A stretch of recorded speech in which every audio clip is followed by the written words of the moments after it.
Welcome to The Explainer. Today, we're going to unravel the story of a man who could, they say, diagnose any illness and reveal secrets of the past, but only in his sleep.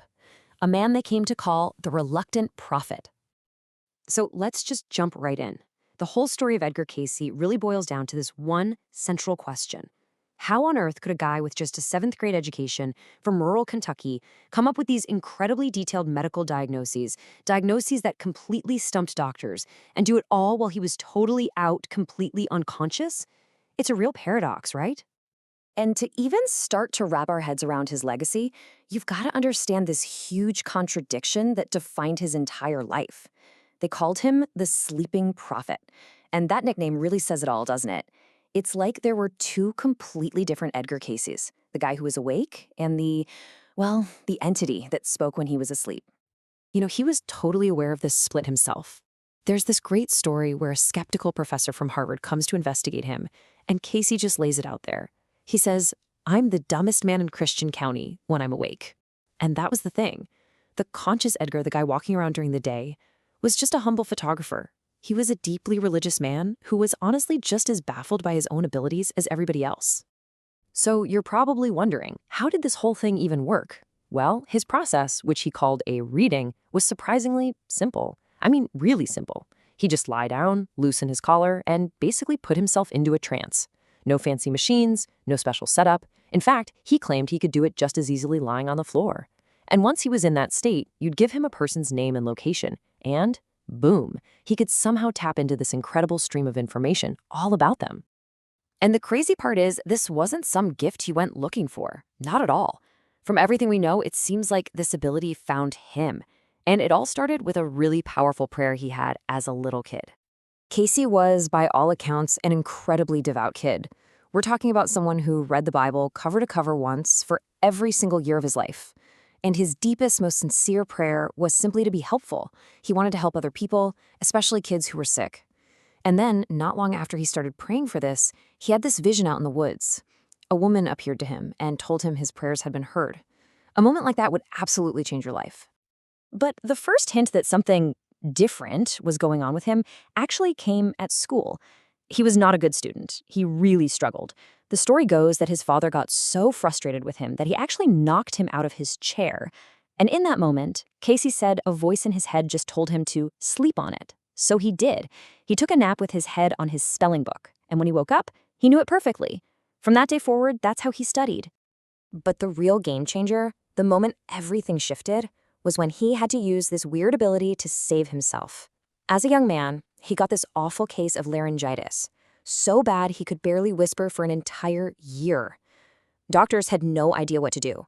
So in a trance, he diagnosed his own problem, a partial paralysis of the vocal cords, and prescribed the cure: increase blood flow to the area.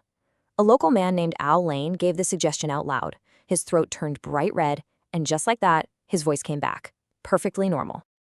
That self-cure, well, that was the catalyst for everything that came next. It flung the door wide open to using his gift for other people, but it also put him on a path that was going to seriously challenge everything he thought he believed in. At first, though, it was amazing. It was the perfect fulfillment of that prayer he had as a boy.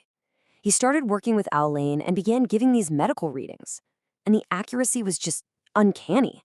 There's one wild story where he pinpoints a super rare medicine called oil of smoke and tells them exactly which shelf it's on in a pharmacy hundreds of miles away, even after the pharmacist swore up and down they didn't have it.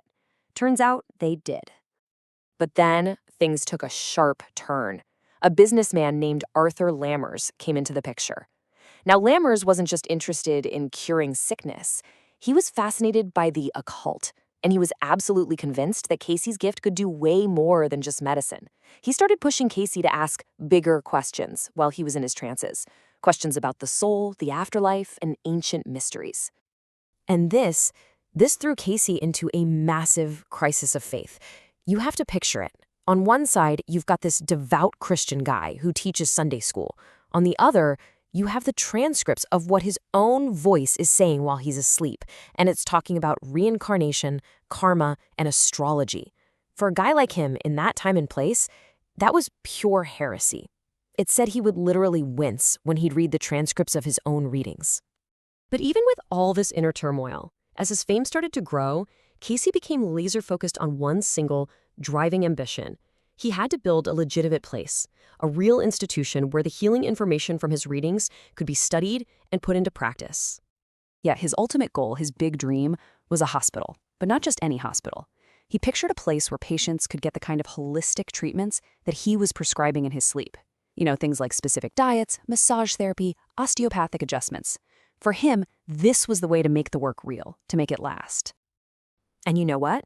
He actually did it. For a brief, shining moment, that dream was real.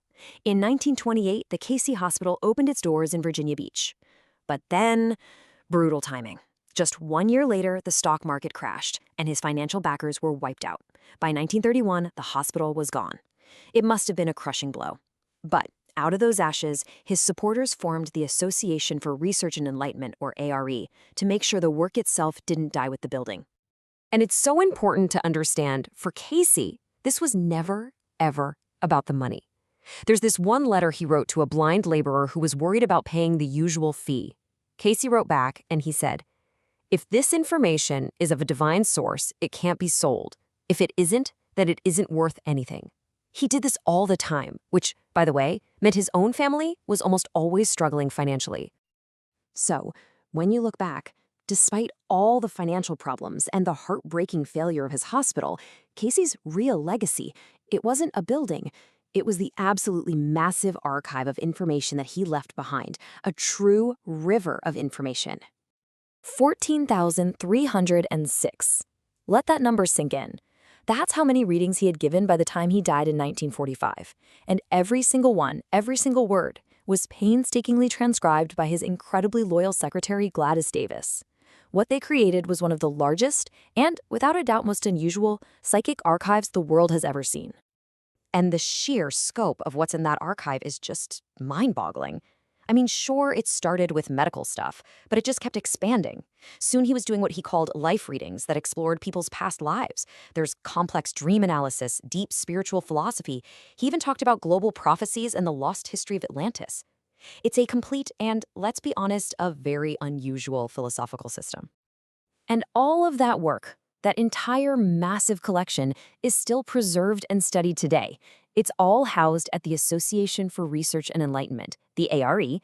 That's the same organization that rose from the ashes of his hospital back in 1931. It's still an active center in Virginia Beach, a testament to how much his work continues to fascinate people. So that brings us right back to where we started. What was Edgar Cayce? Was he a prophet, a psychic, or was he something else entirely? Maybe, as some of his own readings suggested, a kind of portal to a universal mind.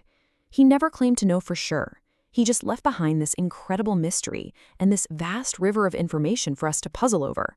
I guess, in the end, the final diagnosis, that's up to us.